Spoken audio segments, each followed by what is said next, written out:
जय श्रीमन नारायण। राधे राधे। जय सिया राम। सभी को प्रणाम। श्रीमद् भागवत महापुराण कथा कहेंगे अभी।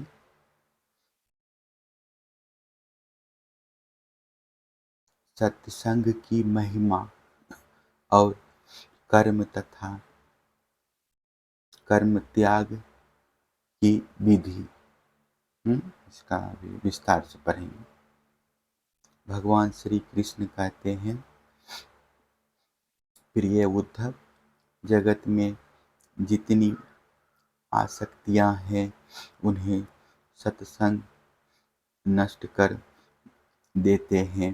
यही कारण है कि सत्संग जिस प्रकार मुझे बस में कर लेता है, वैसा साधन ना योग है, ना सांख्य, ना धर्म पालन और ना स्वाध्याय, तपस्या, त्याग, इष्टापूर्त और दक्षिणा से भी मैं वैसा प्रसन्न नहीं होता। कहाँ तक कहूँ, व्रत, यज्ञ, वेद, तीर्थ और यम नियम सत्संग के समान मुझे बस में करने में असमर्थ हैं।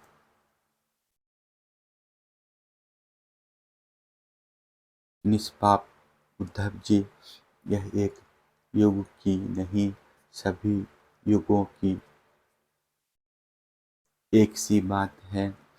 सत्संग के द्वारा ही दैत्य, राक्षस, पशु, पक्षी, गंधर्व, अप्सरा, नाग, सिद्ध, चरण, गुहक और विद्याधरों को मेरी प्राप्ति हुई है। मनुष्य में वैश्य, शूद्र, स्त्री और अनंत यज्ञ आदि रजोगुणी, तमोगुणी प्रकृति के बहुत से जीवों ने मेरा परम पद प्राप्त किया है। मृत्यासुर, प्रहलाद, बलि, बानासुर, मैदानव, विभीषण, सुग्रीव, हनुमान, जामवान, गजेंद्र, जटायु, तुलाधार, वैश्य, धर्मव्याध, कुब्जा, ब्रज की गोपियाँ, यज्ञपत्नियाँ और दूसरे लोग भी सत्संग के प्रभाव से ही मुझे प्राप्त कर सके हैं। उन लोगों ने ना तो वेदों का स्वाध्याय किया था और ना विधि पूर्वक महापुरुषों की उपासना की थी। इसी प्रकार उन्हें कृच्छ, चंद्रयन आदि व्रत और कोई तपस्या भी नहीं की थी। बस केवल सत्संग के प्रभाव से ही वे मुझे प्राप्त हो गए। गोपियाँ, गायें, यमलार्जुन आदि वृक्ष, ब्रज के हरिण आदि पशु, कालिद आदि नाग, ये तो साधन साध्य के संबंधों में सर्वथा ही मूढ़ बुद्धि थे। इतने ही नहीं, ऐसे ऐसे और भी बहुत हो गए हैं जिन्हें केवल प्रेमपूर्ण भाव के द्वारा ही अनायास मेरी प्राप्ति कर ली और कृतकृत हो गए। उद्धव, बड़े बड़े प्रयत्नशील साधक योग, सांख्य, दान, व्रत, तपस्या, यज्ञ, श्रुतियों की व्याख्या, स्वाध्याय और संन्यास आदि साधनों के द्वारा मुझे नहीं प्राप्त कर सकते, परंतु सत्संग के द्वारा तो मैं अत्यंत सुलभ हो जाता हूँ। उद्धव, जिस समय अक्रूर जी भैया बलराम जी के साथ मुझे ब्रज से मथुरा ले आए, उस समय गोपियाँ का हृदय गाढ़ प्रेम के कारण मेरे अनुराग के रंग में रंगा हुआ था। मेरे वियोग की तीव्र व्याधि से वे व्याकुल हो रही थी और मेरे अतिरिक्त कोई भी दूसरी वस्तु उन्हें सुखकारक नहीं जान पड़ती थी। तुम जानते हो कि मैं ही उनका एकमात्र प्रियतम हूँ। जब मैं वृंदावन में था तब उन्हें बहुत सी रात्रियों में वे रास की ये रात्रियाँ मेरे साथ आधे क्षण के समान बिता दी थी। परंतु प्यारे उद्धव, मेरा बिना वे ही रात्रियाँ उनके लिए एक एक कल्प के समान हो गई। जैसे बड़े बड़े ऋषि मुनि समाधि में स्थित स्थित होकर तथा गंगा आदि बड़ी बड़ी नदियाँ समुद्र में मिलकर अपने नाम रूप खो देती है, वैसे ही वे गोपियाँ परम प्रेम के द्वारा मुझ में इतनी तन्मय हो गई थी कि उन्हें लोक परलोक शरीर और अपने कहलाने वाले पति पुत्र की भी सुध बुध नहीं रह गई थी।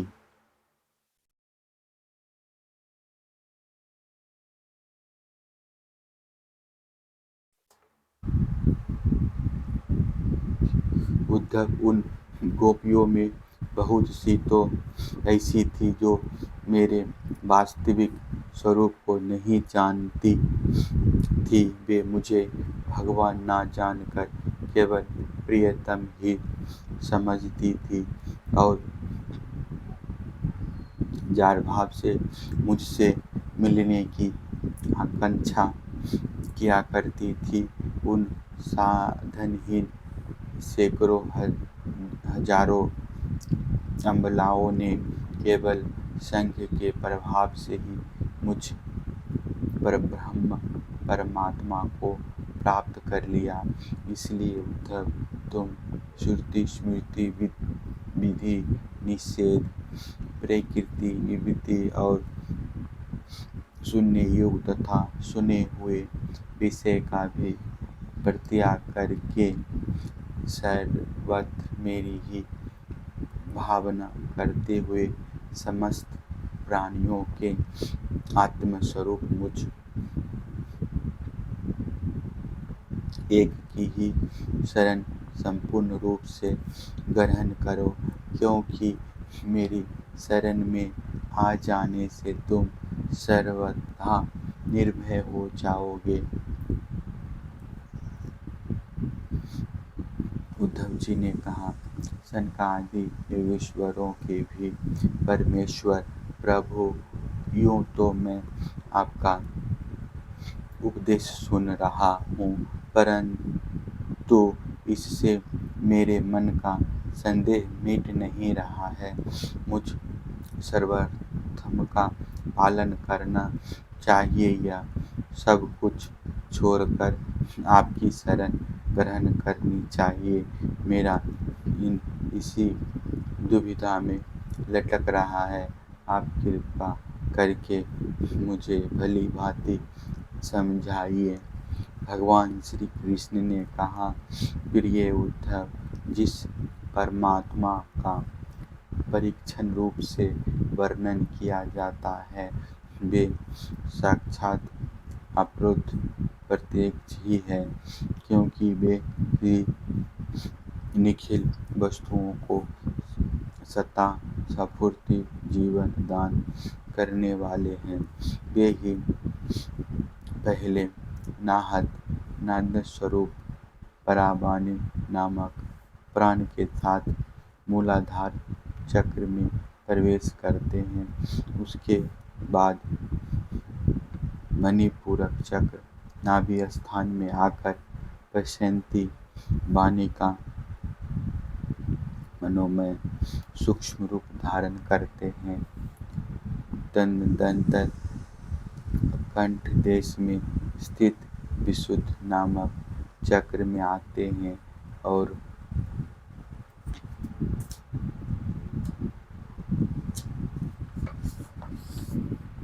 वहाँ मध्यमा वाणी के रूप में व्यक्त होते हैं।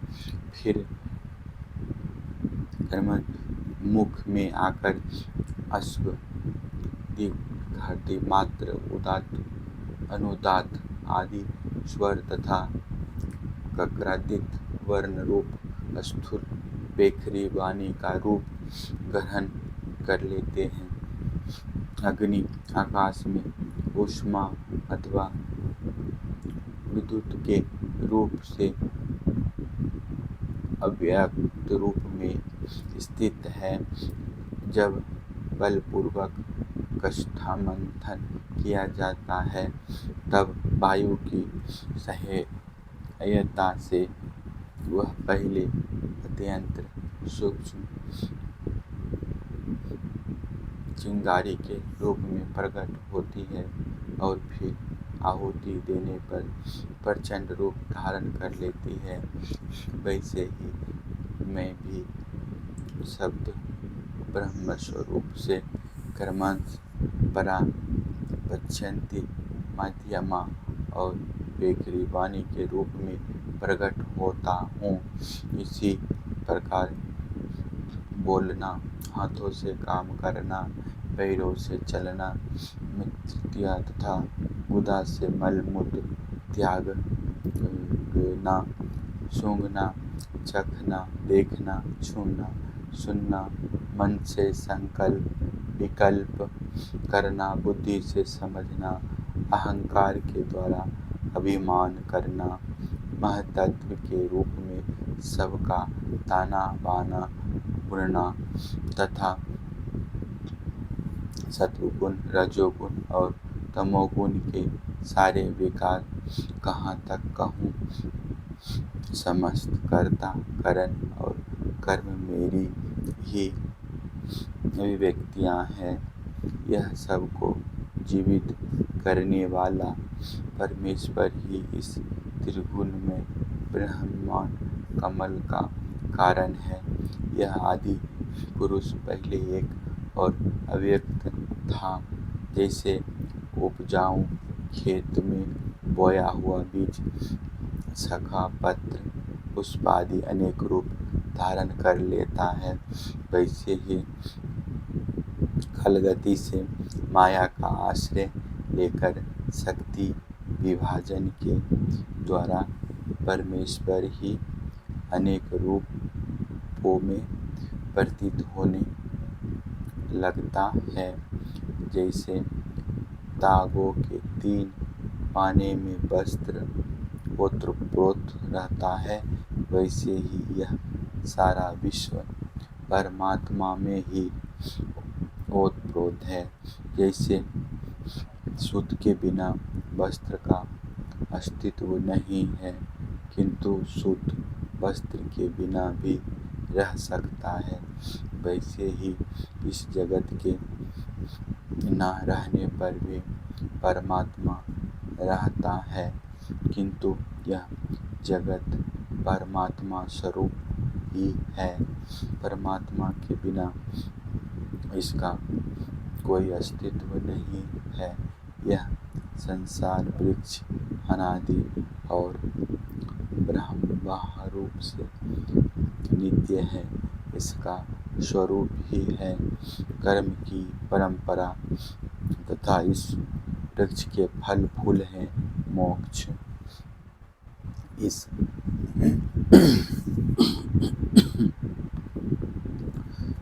संसार वृक्ष के 2 बीज हैं, पाप और पुण्य।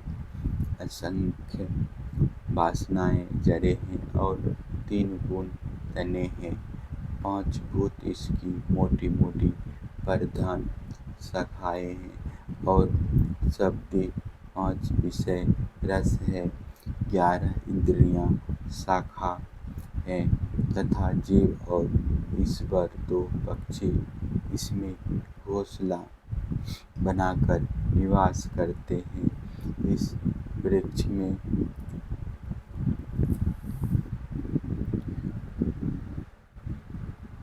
वाष्पित और कफरूप 3 तरह की छाल है। इसमें 2 तरह के फल लगते हैं, सुख और दुख। यह विशाल वृक्ष सूर्यमंडल तक फैला हुआ है। इस सूर्यमंडल का भेदन कर जाने वाले मुक्त पुरुष फिर संसार चक्र में नहीं पड़ते। जो गृहस्थ शब्द, रूप, रस आदि विषय में फंसे हुए हैं, वे कामना से भरे हुए होने के कारण गिद्ध के समान हैं। वे इस वृक्ष का दुख रूप फल भोगते हैं, क्योंकि वे अनेक प्रकार के कर्मों के बंधन में फंसे रहते हैं।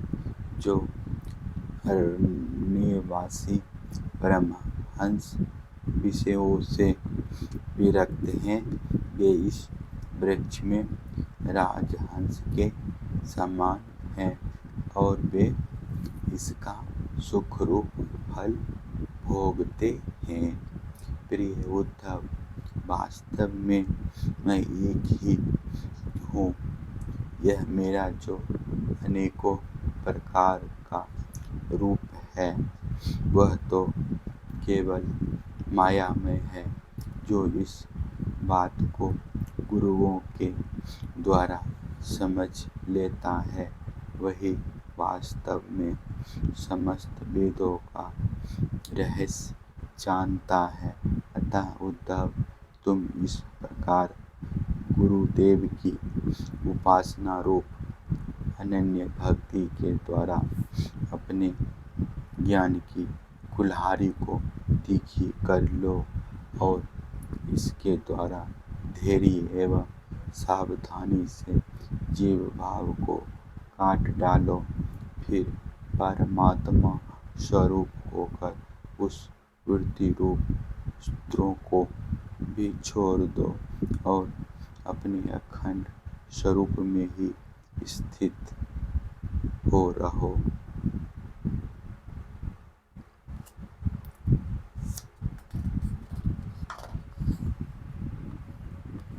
जय श्रीमन नारायण। फिर दूसरा वीडियो में मिलते हैं। सब्सक्राइब कर दीजिएगा।